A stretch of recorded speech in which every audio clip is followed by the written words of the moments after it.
The text arrived on a Monday afternoon while I was reviewing case files in chambers.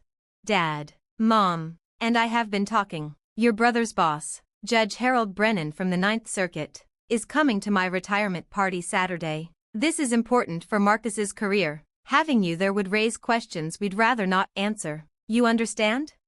I read it twice, then once more. Marcus, my older brother, federal prosecutor in the Southern District of New York, currently seconded to a high-profile racketeering case under Judge Harold Brennan's supervision. The family prodigy, Harvard Law, Supreme Court clerkship, the son my parents cited as proof they'd done something right. I replied simply, understood, no explanation needed. A minute later, my phone buzzed again. Your father explained about Saturday. It's probably for the best, honey. Judge Brennan is very distinguished. You know how particular judges can be about propriety. Then Marcus. Hey, I know it's awkward, but Brennan is old school about optics. Dad thinks it's better to keep the guest list tight, immediate family and legal colleagues. Hope you get it. I set my phone face down and returned to the file in front of me. United States v. Castellano. A sprawling RICO prosecution, construction fraud, money laundering, witness intimidation, jury selection scheduled for Thursday morning, courtroom 7A. My courtroom. Because I was Judge Sophia Martinez, United States District Court, Southern District of New York, appointed at 37, Senate confirmed, one of the youngest federal judges in the country. My family knew I was a lawyer. They knew I worked for the government. They'd stopped asking questions 8 years ago. Around the same time I'd stopped volunteering details. Marcus had always been the legal star, law review, appellate clerkship, fast track at the U.S. Attorney's Office. My parents introduced him proudly, relishing the title, federal prosecutor. Me? Sophia does legal work too, something with courts. I corrected them once, explained I'd been appointed to the federal bench. Dad smiled, distracted. That's nice, honey, very stable. Not as exciting as what Marcus does, but someone has to handle the paperwork. Mom nodded. At least you have good benefits. I never corrected them again. They didn't know about the presidential nomination. The Senate confirmation vote, 94-3. The National Law Journal profile. Yale's invitation to keynote their judicial conference. I didn't keep it quiet out of shame. I kept it quiet out of fatigue. When you grow up as the afterthought, you learn that silence is less exhausting than correction. Besides, the work mattered, and on Thursday, it was going to matter a great deal. Tuesday morning, I reviewed the Castellano file again. The prosecution team was strong, led Marcus Chin, second chair, Jennifer Okafor, seasoned RICO counsel, 3 junior prosecutors, 2 FBI agents.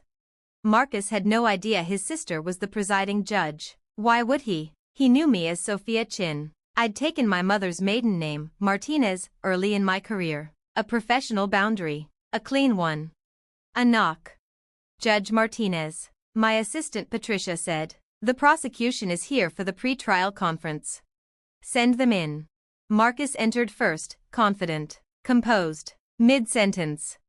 We'll open with the financials, then transition to witnesses. Judge Martinez runs a tight courtroom, so we need to be precise. What reputation would that be? I asked. He looked up. For 3 seconds, he didn't move, then training kicked in. Your Honor, Marcus Chin, Assistant U.S. Attorney. Please, sit. The team gathered around the table. Marcus kept glancing at me, his expression carefully neutral, eyes still searching for something familiar. I conducted the conference efficiently, trial schedule, pending motions, courtroom expectations. Mr. Chin, your timeline? 4 to 6 weeks, Your Honor, 18 witnesses, extensive financial records. Defense counsel, Rebecca Torres, nodded. We anticipate the same. Very well. Jury selection Thursday at 9 a.m. Sharp. Any conflicts? None. Mr. Chin, stay a moment. The room emptied. Marcus remained, stiff and uncertain. You may sit. He did. You're wondering about recusal? Yes, Your Honor. We're not close. Haven't been for years. I can remain impartial. But if the court prefers. I don't. Do you intend to move? He shook his head. No. Good. Because once we begin, we proceed. He hesitated. Sophia, I had no idea. I know. How long have you been a judge? 3 years. His composure cracked. 3 years. And you never told us. I did. Thanksgiving, 2021. Dad redirected the conversation to your clerkship. Mom asked about my pension. He winced. I don't remember that. I know. A federal judgeship, that's enormous. Senate confirmation. That's the kind of thing you would have noticed if it were yours.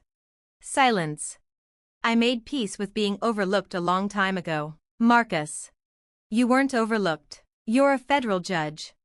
To the legal community. At home. I'm still the daughter with a stable government job. I leaned back. Thursday. I'm Judge Martinez. You're Mr. Chin. That's all that matters. Understood. And the retirement party? He swallowed. Dad really said that. He was very clear. I'm sorry. I won't be there. I'll be preparing jury instructions. He stood, hesitated. I should have paid more attention. Yes, I said evenly. You should have. I met his eyes. But we're both exactly where we belong. See you Thursday, counselor. He left. I look forward to watching how you handle this trial. After he left, I remained seated, hands folded, unmoving. Marcus had told Judge Brennan, the man who could shape his entire professional future, that he had no siblings. Or worse, that his sister was so insignificant she didn't merit acknowledgement beyond a vague reference to court work.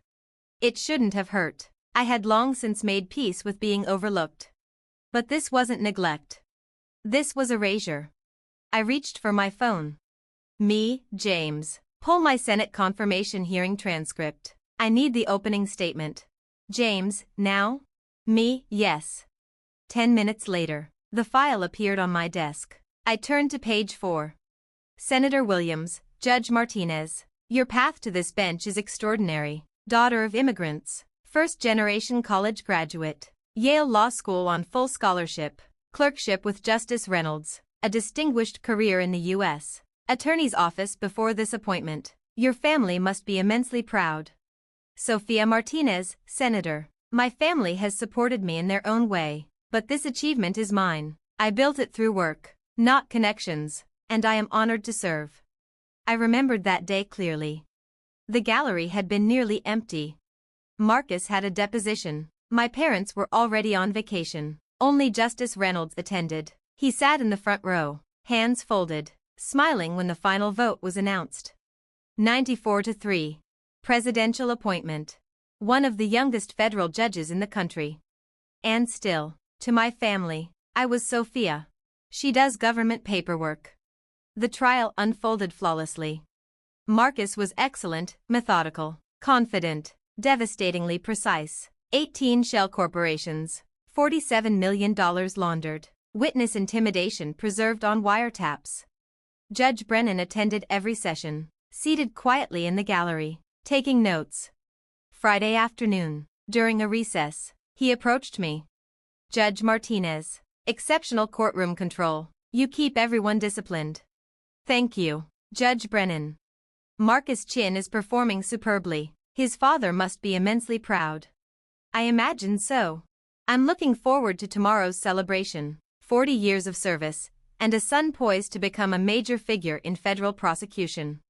It sounds meaningful. It is. He paused, though I admit, I'm puzzled by something. Yes? The sister Marcus mentioned, the one who works with courts. I asked Thomas about her. He was vague, said she does administrative legal work and prefers to keep a low profile, not attending because she wouldn't fit in with the legal crowd. I said nothing. Brennan frowned. Odd, don't you think? Someone who works with courts should feel quite at home among lawyers. Some people prefer to stay invisible. Perhaps. He studied me. Forgive the personal question, are you married? Children? No. Maiden name Martinez? My mother's. And before that? I met his gaze. Chin.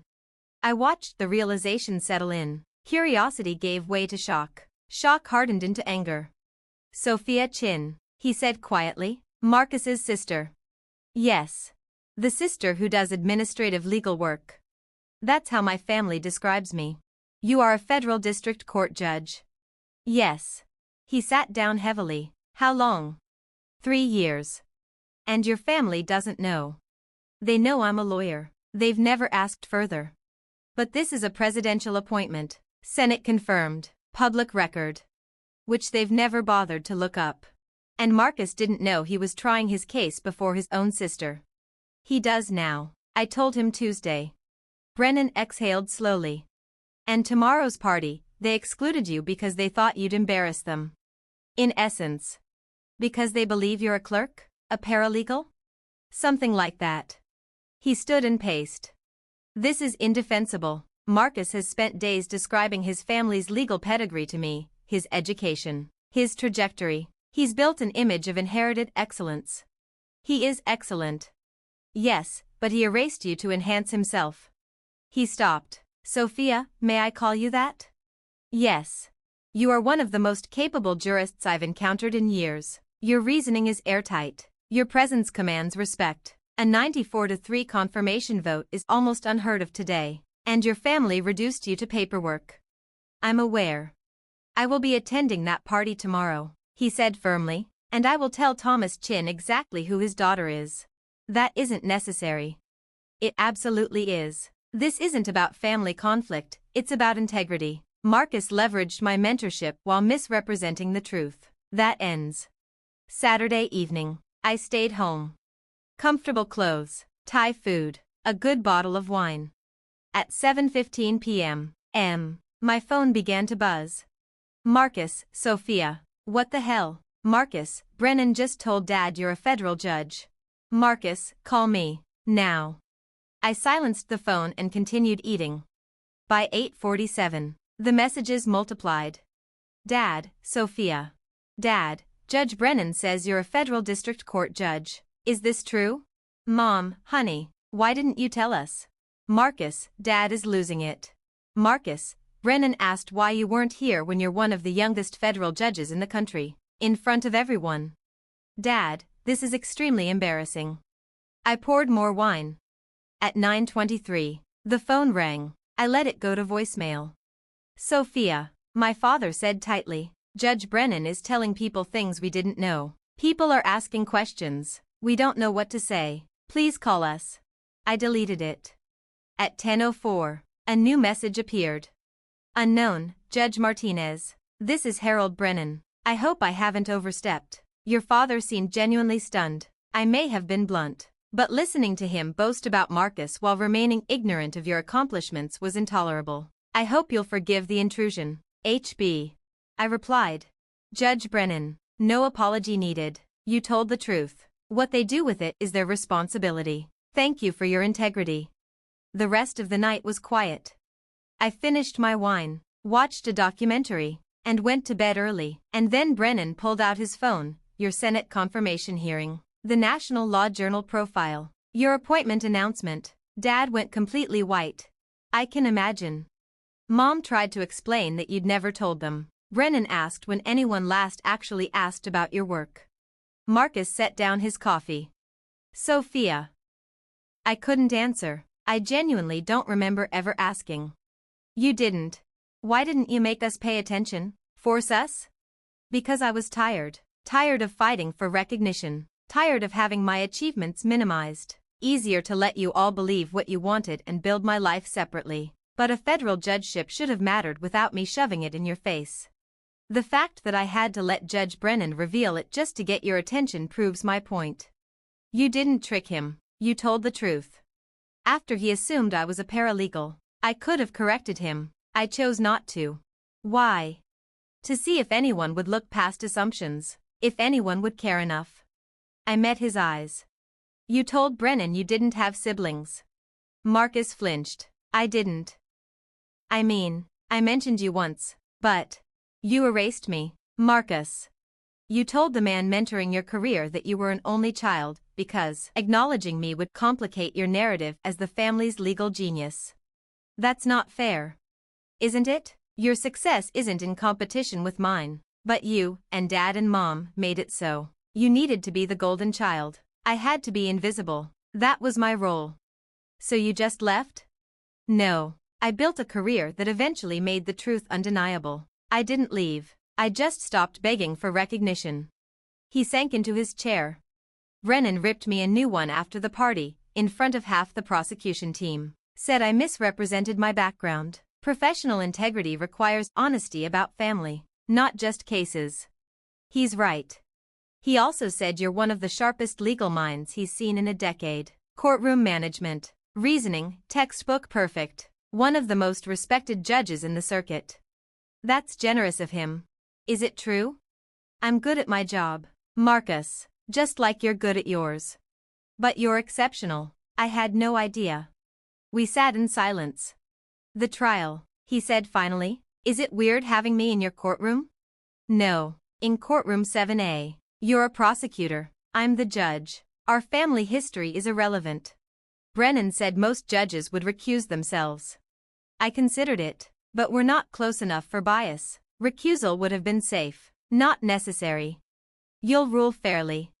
I'll rule according to the law. If your case is strong, you'll win. If the defense is better, they'll. That's the court. Because in courtroom 7A, you're not my sister. You're an officer of the court. Marcus nodded slowly. I can accept that. He stood to leave, then turned back. For what it's worth, I'm proud of you. Should have said it years ago. You're saying it now. That counts. Is it enough? Ask me after the trial. The trial lasted 3 weeks. Marcus presented a masterful case. The jury deliberated 6 hours, returning guilty verdicts on all counts. Judge Brennan attended every session. After the verdict, he approached the bench. Judge Martinez, exemplary work. This trial will be studied in law schools. Your brother performed well, but you maintained perfect control. That's the harder job. I appreciate that. I'm hosting a dinner next month. Federal judges, appellate attorneys, scholars. I'd be honored if you attended. I'd like that. And Sophia. I told your father at the party. His daughter will be remembered in legal history long after his accounting career is forgotten. He didn't fully grasp it, but I meant it. Alone in the courtroom afterward, I checked my phone.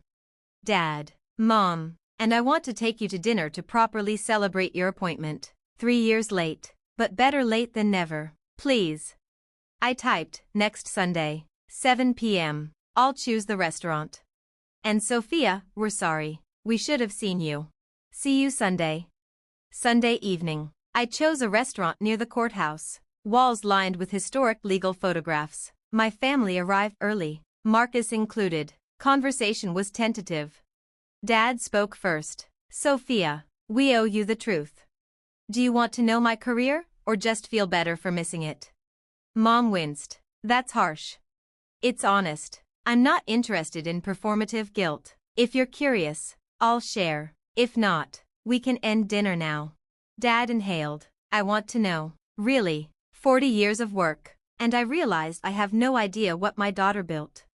I told them. Yale Law on full scholarship, Justice Reynolds clerkship, federal prosecutor years, nomination, Senate confirmation, appointment, cases, precedents, respect earned.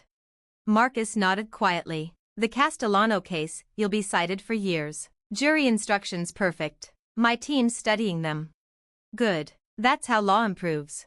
For 3 hours, they asked questions, and I answered.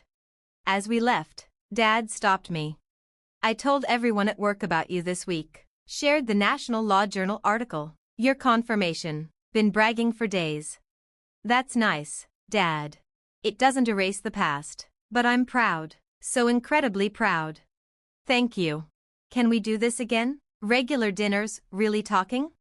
I'd like that. Marcus walked me to my car. Brennan called me Friday, recommending me for a special task force. Said working in your courtroom showed I can handle pressure with integrity. Also said if I misrepresent my family again, he'll personally tank my career. I smiled. Judge Brennan values honesty. So do I. I'll do better at being your brother. I can't change the past, but I can shape the future. That's all I've ever asked. 6 months later, I spoke at the Federal Judicial Conference. Topic: maintaining impartiality in complex family dynamics. My family sat in the front row. I recounted trying my own brother's case, separating personal history from professional duty. Afterwards, a law student asked, "How did you stay calm when your family didn't recognize your achievement?" I smiled. Success doesn't need an audience. It needs work. And eventually, if the work is good enough, the truth reveals itself. Recognition is nice, but not what makes it valuable. Dad approached, eyes red. "We hurt you. I see that now. You didn't mean to, you just didn't look. But now we do. And we're not looking away again." Brennan appeared, smiling. "Excellent speech. You're inspiring a generation." I glanced at my family. "They're looking now." "Yes," he agreed, "because I forced them. Sometimes, that's what it takes for people to finally see." That night, in my chambers, I thought about his words.